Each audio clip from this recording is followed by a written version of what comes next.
Oke, Assalamualaikum warahmatullahi wabarakatuh.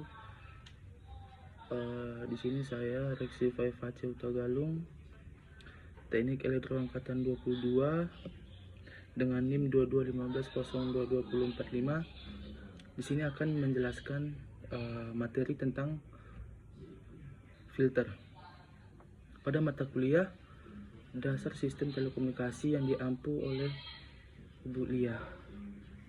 Untuk yang pertama yaitu pengertian filter. Untuk pengertian filter itu secara umum ada 3. Yang pertama itu filter adalah rangkaian yang dirancang untuk melewatkan sinyal dalam rentang frekuensi tertentu dan menghilangkan atau melemahkan sinyal dengan frekuensi di luar rentang frekuensi tersebut. Yang kedua, rangkaian filter dapat dibagi menjadi filter pasif dan filter aktif. Yang ketiga, filter analog adalah filter yang melewatkan sinyal analog dan pemrosesan sinyal juga analog. Di sini ada refresh, yaitu frekuensi atau banyaknya gelombang dalam satu waktu yang dibutuhkan untuk menempuh satu gelombang. Kemudian filter pasif. Filter pasif hanya menggunakan komponen elektronik pasif. Yang kedua, keuntungan dari rangkaian filter pasif ini adalah tingkat tidak dapat menangkap noise atau sinyal interferensi yang tidak diinginkan. Yang ketiga, kelemahannya adalah Anda tidak dapat memperkuat sinyal tetapi sulit untuk merancang filter kualitas atau respon yang baik. Macam-macam filter berdasarkan daerah frekuensi yang dilewatkannya. Filter pelewat rendah atau low pass filter, yaitu meloloskan frekuensi rendah sampai dengan frekuensi cut off dan melakukan peredaman terhadap frekuensi-frekuensi yang tinggi. Filter pasif masih sama dengan yang sebelumnya. Filter pasif akan melewati frekuensi-frekuensi tinggi dan melakukan peredaman terhadap frekuensi-frekuensi yang rendah. Kemudian lanjut ke rangkaian band pass filter atau BFP, melewatkan beberapa frekuensi yang berdekatan tetapi meredam semua frekuensi yang lebih tinggi dan lebih rendah. Filter pasif. Filter penahan pita atau band stop filter biasanya digunakan untuk meredam satu frekuensi atau pita frekuensi yang kecil dan melewatkan frekuensi lainnya. Kemudian lanjut ke frekuensi cut off. Pada filter ada istilah yang disebut frekuensi cut off. Frekuensi yang menjadi batas untuk meloloskan atau menghalangi sinyal masukan. Untuk frekuensi cut off itu mempunyai nilai 1000 Hz, maka frekuensi yang dilewatkan adalah 0 sampai 1000 Hz. Oke, mungkin demikian hasil presentasi dari saya. Kurang dan lebihnya terima kasih.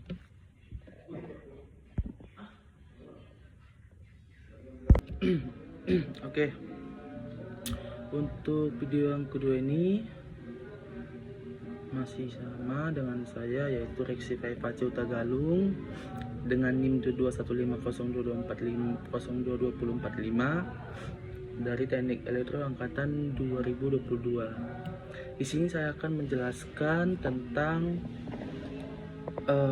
dimulai dari sejarah telekomunikasi dan masuk ke sistem modulasi. Oke, kita langsung masuk ke sejarah telekomunikasi. Sejarah telekomunikasi, penemu prinsip komunikasi jarak jauh pertama kali dengan suara dilakukan oleh Graham Bell atau Alexander Graham Bell pada 10 Maret 1876. Nah, saat pertama kali dipatenkan oleh Bell, alat ini dinamakan telegraf listrik. Maka dari itu, berkat penemuannya ini, jarak bukan lagi penghalang untuk kita berkomunikasi dengan sesama manusia atau sesama pasangan kita.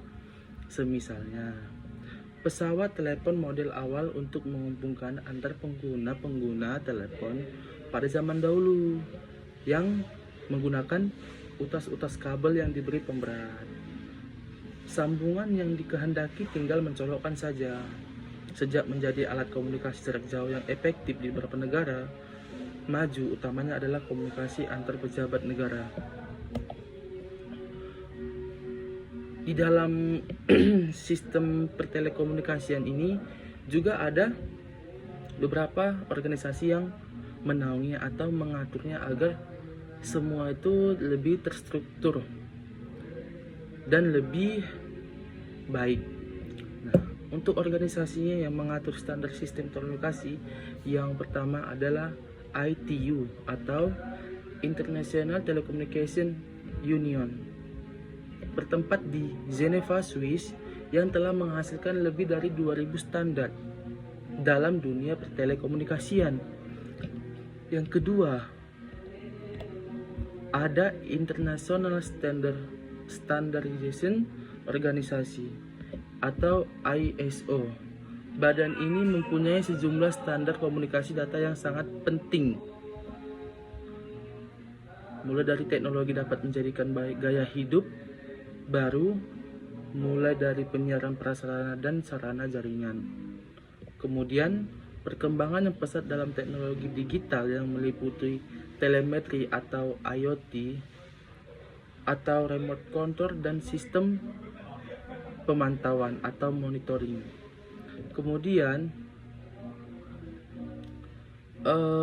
untuk masa depan dan perkembangan sistem telekomunikasi, perlu adanya standar yang saling memungkinkan kerja antar peralatan dari perusahaan yang berbeda. Ada juga teknologi 4G yang sudah muncul dan berkembang menjadi 5G atau bahkan 6G atau seterusnya, di mana teknologi 4G ini cukup berat dan cukup hebat dalam mobil dengan kecepatan yang lebih tinggi dan bandwidth yang lebih stabil. Kemudian kita lanjut ke sistem modulasi. Sistem modulasi. Apa itu modulasi? Modulasi merupakan proses penumpangan sinyal informasi pada sinyal pembawa atau carrier dan dengan mengubah parameter sinyal pembawa. Modulasi ada dua, yaitu modulasi analog dan digital. Modulasi juga ada modulasi AM dan VM. Modulasi digital juga mempunyai bagiannya, yaitu ASK, FSK, PSK, QPSK, dan Delta. Mungkin dari kita bertanya-tanya, apa sih perlunya kita mempelajari itu modulasi? Nah, pentingnya kita mempelajari itu modulasi, yang pertama, meminimalisasi interferensi sinyal pada pengiriman informasi yang menggunakan frekuensi berdekatan. Kedua, dimensi antena menjadi lebih mudah diwujudkan. Yang ketiga, sinyal termodulasi dapat dimultiplexing dan ditransmisikan melalui sebuah saluran transmisi. Ada juga diagram blok modulasi analog, yang dimana dimulai dari sumber informasi masuk ke transducer input, kemudian masuk lagi ke modulator analognya, kemudian masuk ke media transmisi, demodulator analog, transducer output, dan hasil dari transducer output itu penerima informasi.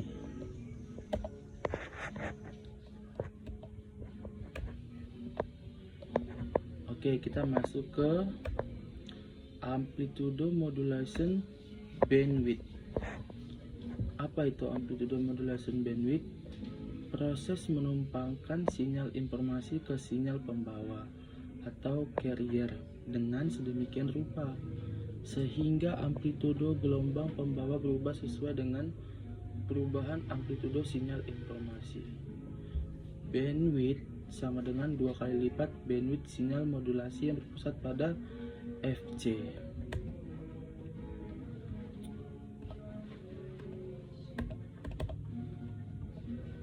Standar bandwidth allocation untuk amplitude modulation radio. Bandwidth sinyal audio atau ucapan dan musik biasanya itu mempunyai frekuensi 5 kHz.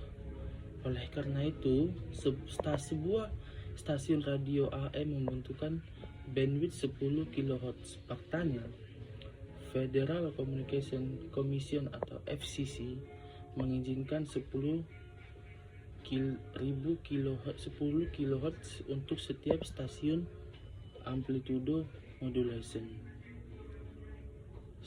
Stasiun amplitude modulation diperbolehkan memiliki frekuensi pembawa di antara mulai dari 530 sehingga dan sampai 1700 kHz atau 1,7 MHz. Oke. Mungkin sekian dari saya untuk pembahasan tentang sejarah telekomunikasi, organisasi yang menaunginya dan mengaturnya, serta apa sih manfaat kita mempelajari tentang modulasi itu dan jenis-jenis modulasi, serta apa aja yang ada di modulasi itu dan diagram bloknya. Sekian dan terima kasih.